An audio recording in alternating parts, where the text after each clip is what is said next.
Danny Gagnon, le 13 octobre 2022. Le corps de son.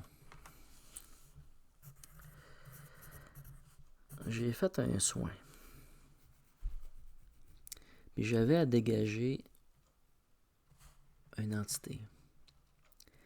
Puis cette entité-là était fusionnée avec quelque chose que je ne connaissais pas, que je n'avais jamais encore rencontré. Donc, j'ai demandé des réponses ou le lien qui pouvait le tenir ou qui pouvait l'empêcher de passer. Et j'ai fait un rêve tôt le matin ou dans la nuit. C'est relatif. Et l'entité était retenue par le son.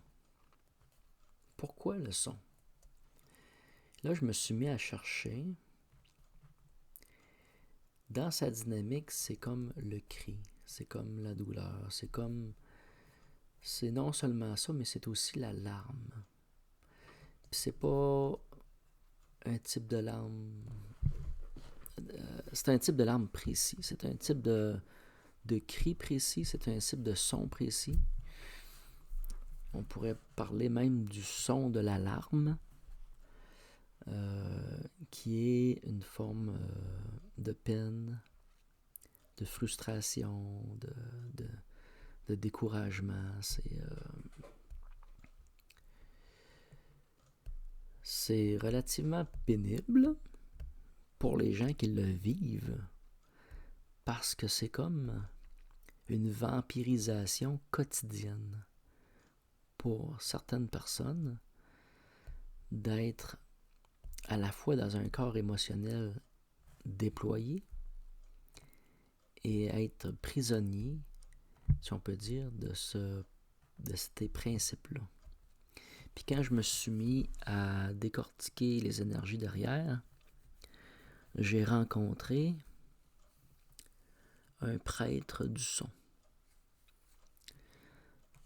un spécialiste du son que j'attribue à l'Égypte ancienne. Et lui, c'était ça. C'était un spécialiste du son qui a été emprisonné par une autre entité. Il est devenu comme dans une forme d'obligation, comme s'il se serait piégé lui-même ou il se serait fait piéger dans une forme de contrat ou d'entente. Et il était lié avec cette énergie-là. Donc, j'ai dû faire des diffusions, puis j'ai dû faire des séparations.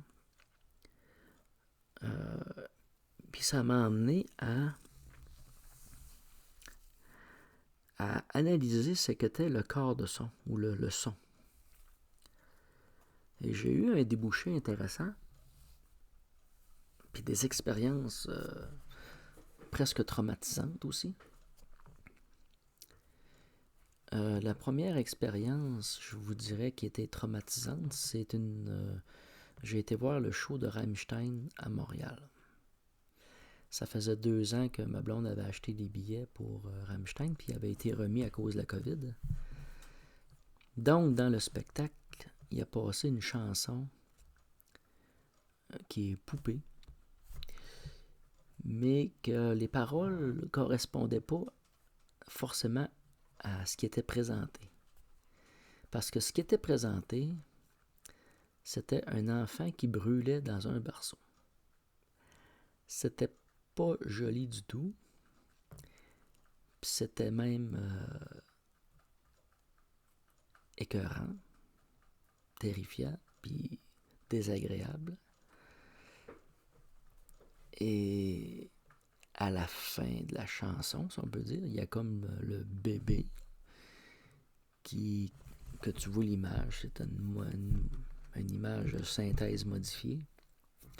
mais qu'on voit comme l'enfant crier, et que tu vois une espèce de tourbillon noir, puis là de cendres qui sortent de sa bouche. Puis là, il y a eu des confettis jetés partout dans le monde, par-dessus la foule, si on peut dire. Puis ça a été un moment, pour moi, d'une grande horreur. Mais qui m'a amené dans une forme de réflexion de l'inversion sonore ou des énergies liées au son. Je me suis mis à faire des recherches. Là, on m'a parlé de molécules du son. Ça m'est venu en tête, molécules du son. Puis quand j'ai cherché molécules, ce que j'ai trouvé, c'est polarisation des molécules. Là, je me suis rendu compte qu'il y avait des molécules polarisées positives, négatives, puis apolarisées, c'est-à-dire non polarisées. Et j'ai observé donc la molécule du fluor qui est polarisée, mais négativement, qui est la plus négative des molécules. Et j'ai observé aussi le chlore.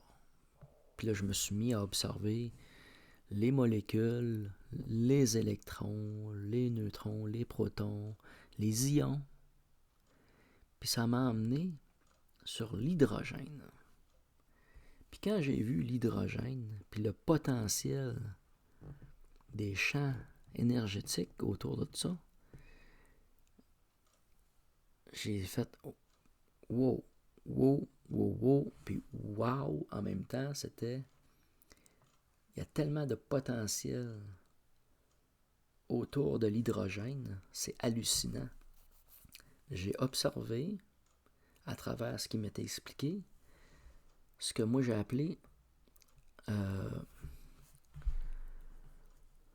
les fractales gnostiques. Pour moi, les fractales, c'est les différentes facettes de l'information de lumière dans l'arc-en-ciel de lumière et de l'autre arc-en-ciel obscur.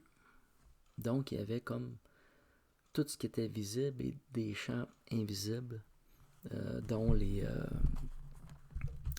rayons X, les rayons UV, puis tous les rayonnements différents d'ondes et ainsi de suite. Puis que tout ça était potentiellement lié à l'hydrogène. Donc, l'hydrogène elle-même est un élément potentiel, on peut dire, de création. Parce qu'il y a tellement de potentiel énergétique qui peuvent s'établir autour que ça constitue toutes sortes d'affaires. Puis à travers l'observation des électrons d'hydrogène, de l'hydrogène, on comprend aussi que c'est quoi un ion, puis le principe de l'ion, de l'électron libre. Et on comprend que il y a des molécules que pour porter le son, il faut qu'il y ait de l'énergie. Il n'y a pas de son sans énergie. Il y a un minimal énergétique. Donc, en observant le fluor, puis en observant les problématiques reliées à la glande pinale et au fonctionnement, on observe le fluor quasiment comme un vampire énergétique. Puis cette vampirisation-là, pour moi, c'est comme une diminution des énergies des électrons. Puis dans la diminution des énergies des électrons, il y a l'émission de photons. Donc, il y a une création de lumière dans la dégradation énergétique électronique. On pense que le fluor est fluorescent, mais le fluor est fluorescent par vampirisation. C'est ce que j'observe. Il a la capacité d'aller chercher de la lumière, de l'énergie lumière. Il, par son action, il va chercher de l'énergie, mais cette énergie-là se définit en photons. Puis je voyais les pharmaceutiques qui se vantent et se targuent de manipuler ou d'amalgamer des parties des molécules du fluor à de la médication. Puis qui sont toutes fiers de ça, de guérir par la lumière, mais c'est un mensonge parce que c'est pas de la lumière que ça amène, c'est de la lumière volée quelque part. Tu sais, c'est pas le fluor qui crée la lumière, c'est son action d'aller chercher de l'énergie qui fait qu'il y a de la lumière. Il y a comme un transfert d'énergie, mais c'est négatif. C'est une molécule négative. Donc, je m'en vais dans le bois. Puis là, je suis en train de bûcher dans cet site, puis je prépare le bois de chauffage. Là, il y a un arbre mort, puis je le coupe. Puis là, je fais des séparations dedans, puis je me rends compte qu'il y a des bouts qui sont vraiment pourris, qui sont pas récupérables, puis t'en as d'autres qui sont pas pires, qui sont relativement bons, puis que je dirais même qui chantent, qui ont un son, qui a une résonance, puis que je peux fendre avec la hache. Bon. Donc, je me rends compte que dans la même pièce, dans le même arbre, il y a des sections qui sont non résonantes et des sections résonantes. Puis là, je médite à ça, puis je pogne une émission sur les champignons.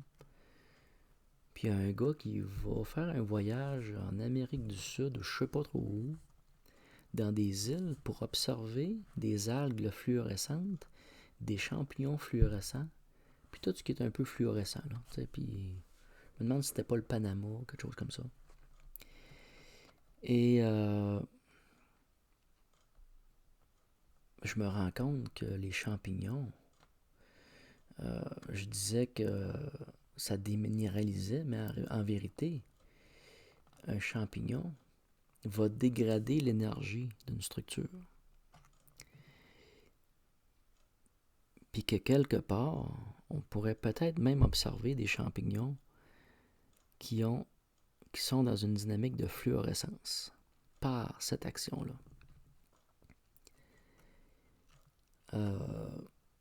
Parce qu'ils développent ce qui est nécessaire à la dégradation énergétique d'une structure.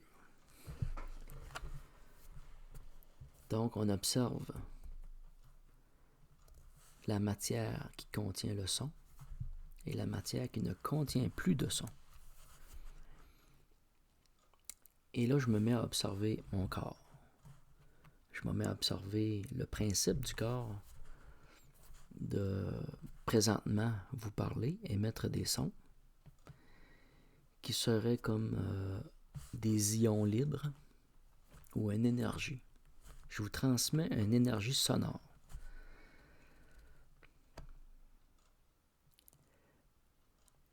Puis à travers ça, on parle du son, on parle de l'énergie, puis on parle de la baisse d'énergie d'un électron qui produit des photons. On observe que l'énergie ne va pas sans lumière. Que le véhicule du son est d'abord la lumière et que par densité des éléments, ou certains éléments, le son va voyager beaucoup mieux. Mettons comme dans l'air, qui a moins de densité. Et si on y va avec un air qui est beaucoup plus chargé en humidité, ça va faire un temps qui est écho, comme entendre le train à beaucoup plus longue distance parce qu'il y a beaucoup plus d'humidité dans l'air. Donc l'eau, comme dans notre corps, est un vecteur de transmission sonore. Notre masse liquide est un conducteur sonore, mais non seulement sonore, mais de lumière. Les deux sont indissociables. C'est énergie, lumière, son. Je dis pas que... Tu sais, la lumière, quand elle rentre dans l'eau, elle ralentit. Par contre, le son dans l'eau, il accélère comparativement à l'air. Le son voyage beaucoup plus rapidement dans l'eau, dans sa densité, comme dans un fil d'acier ou de fer, va voyager très rapidement comparativement à de l'air. Donc, le son est une communication d'électrons, d'énergie.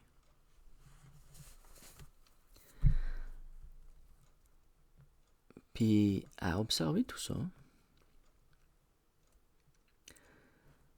c'est sûr que je reviens à mon entité, que finalement, elle se nourrit de la dégradation énergétique d'un être, comme pour se nourrir de son ombre, de sa lumière. C'est comme une digestion de nos âmes dans le temps, avec le temps, à partir du moment de notre naissance, dans une certaine mesure.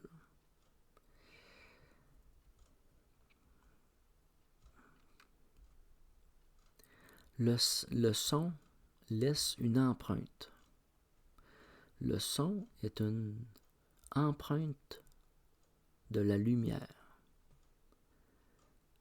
La lumière et le son sont liés au même titre que du fil optique. De notre réseau de fil optique, le son voyage l'information et il y a des sons qui sont des sons de dégradation. Dans une vidéo que j'ai vue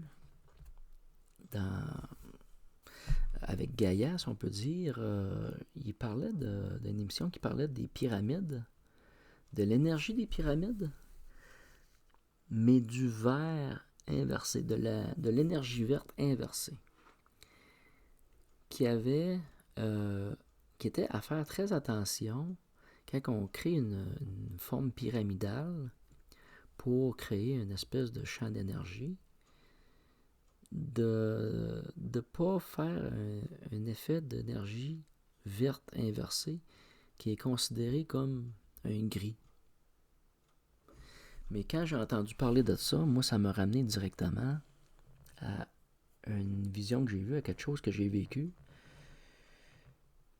puis que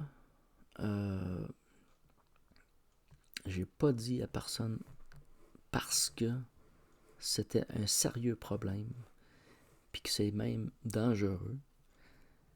Mais puisque c'est sorti, qu'on en parle, que c'est déjà quelque chose qui est énoncé, pour moi, cette énergie verte-là négative existe dans sa couleur verte. Dans les visions que j'ai une vision en vert et noir. Au même titre qu'il y a du noir et blanc, il y a du noir et vert. Puis dans cette énergie-là, il y avait une entité spécifique qui se tenait dans ça. Je vais les mentionner comme étant un lieu comme si c'était des gaz. Comme s'il n'y avait pas d'oxygène. Puis c'était une mort. C'était une mort fréquentielle à venir. C'est un lieu, comment je peux dire ça, que j'ai dû être soigné pour me remettre de ce passage-là. Donc, il existe des sons qui sont pétrifiants, qui vont nous figer le sang dans les veines. Je vais vous donner juste un exemple, c'est entendre quelqu'un crier ou un animal crier à travers la douleur. Ce que ça va faire, c'est qu'on va on va être saisi, on va être pétrifié, énergétiquement, on va se rassembler, se saisir, comme si tous les électrons libres ou les ions qui nous entourent se retractent sur nous-mêmes et qui se densifient pour se mettre dans une forme de protection énergétique. Systématiquement, on pourrait quasiment dire que le sang nous fige dans les veines. Puis on cherche un potentiel de danger, où on observe, on cherche à comprendre qu'est-ce qui se passe.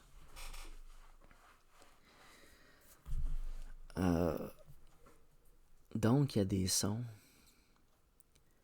qu'à répétition vont inverser un être, peuvent inverser un être de son âme pour vraiment comme l'assimiler, le digérer et le retourner en sa faveur. C'est quelque chose que je vais plus élaborer avec la digestion des mondes. Puis, il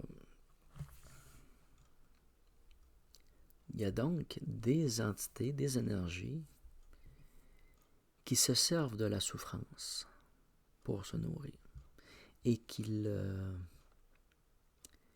la créent et qui l'entretiennent à travers les échanges entre les gens, entre les personnes, de la cruauté sociale, par les gouvernements, par les personnes entre eux autres,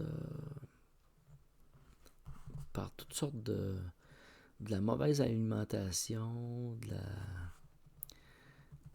des mauvais environnements, de la mauvaise consommation, de toutes sortes, qui nous amènent à nous détériorer.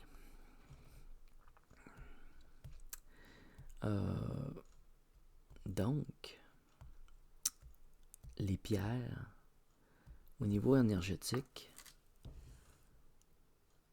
sont un peu comme des porteurs ou des sécurités à ce niveau-là. Ils sont des témoins. Ils sont des témoins de ces corps énergétiques-là, de ces sons-là, de cette lumière-là qu'ils portent. Et qu'ils sont capables de, quelque part, de conserver dans différents plans, dans différentes dimensions. Un minéral, c'est vraiment un élément d'une très grande puissance. C'est pour ça que notre corps de densité physique a une grande puissance et une grande portée d'émission, à condition bien sûr de le garder dans des énergies ouvertes d'ouverture,